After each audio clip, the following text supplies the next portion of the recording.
Assalamualaikum warahmatullahi wabarakatuh. Dr. Sufi di sini untuk menemui Sobat Sehat kembali.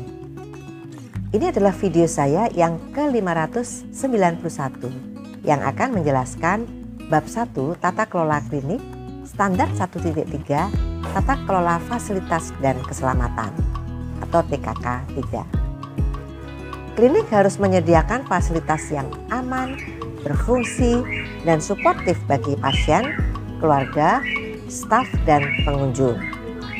Klinik juga harus menyediakan peralatan kesehatan sesuai dengan peraturan perundang-undangan.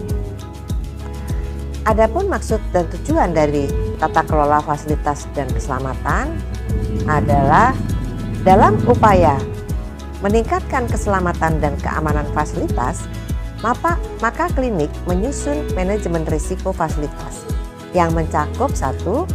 Keselamatan dan keamanan. Keselamatan adalah kondisi fasilitas, sarana dan prasarana dari klinik tidak menimbulkan bahaya atau risiko bagi pasien, staf, dan pengunjung. Keamanan adalah perlindungan terhadap kehilangan, ancaman, serta gangguan kenyamanan bagi pasien, staf, dan pengunjung. Keselamatan dan keamanan juga baik didukung dengan menjaga kualitas lingkungan seperti pencahayaan, kelembagaan, suhu, dan kebisingan sesuai dengan standar. 2. Bahan berbahaya dan racun B3 serta limbah B3. Klinik menggunakan bahan yang dikategorikan sebagai B3 dan menghasilkan limbah B3 termasuk limbah medis. Klinik harus memiliki prosedur dan sarana dalam penggunaan B3 dan pengelolaan limbah B3, juga prosedur pencegahan dan pengurangan timbulan limbah atau B3. 3. Penanggulangan bencana. Klinik wajib memberikan upaya perlindungan keselamatan dan keamanan kepada pasien, keluarga, pengunjung, dan staf.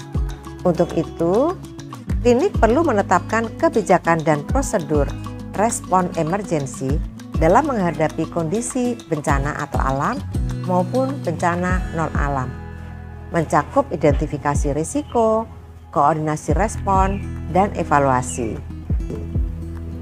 Dan selanjutnya 4. Sistem proteksi kebakaran. Perlindungan terhadap fasilitas dan penghuni dari bahaya kebakaran merupakan hal wajib yang harus dilakukan oleh klinik. 5. Peralatan medis.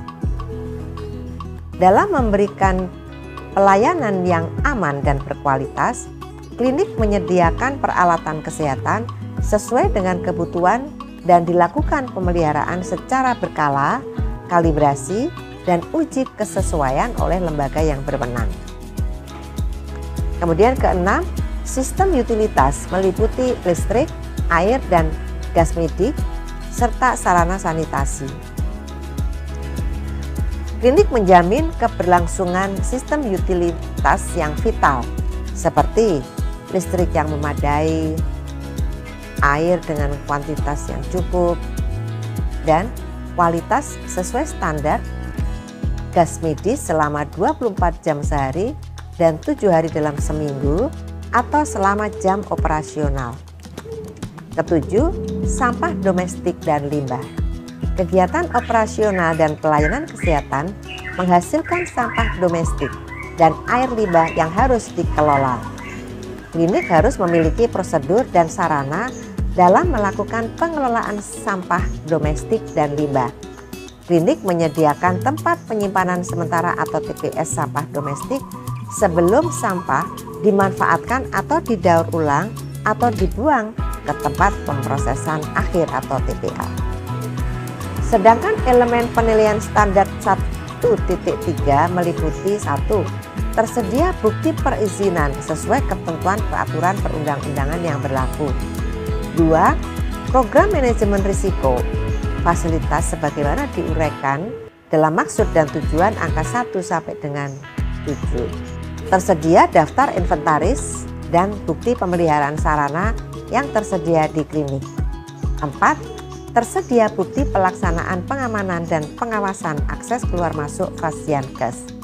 5. Tersedia bukti pengelolaan bahan berbahaya dan beracun atau B3 serta limbah B3 sesuai dengan ketentuan peraturan perundang-undangan. Berikutnya yang keenam, tersedia bukti pengelolaan sampah domestik serta pengelolaan air limbah sesuai peraturan perundang-undangan. 7. Tersedia alat pemadam api ringan atau APAR dan bukti pemeliharaan APAR. 8. Tersedia penanda jalur dan jalur evakuasi yang jelas. Ke-9. Tersedia bukti larangan merokok. Ke-10.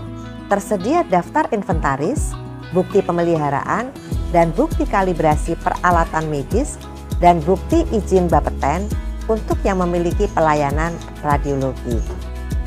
Demikianlah Sobat Sehat, kita telah membahas standar 1.3 Tata Kelola Fasilitas dan Keselamatan atau TKK 3 di video ini.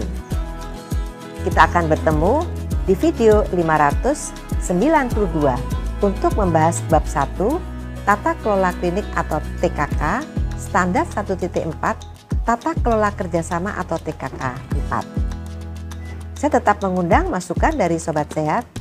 Silakan sampaikan di kolom komentar. Semoga selalu sehat. Wassalamualaikum warahmatullahi wabarakatuh.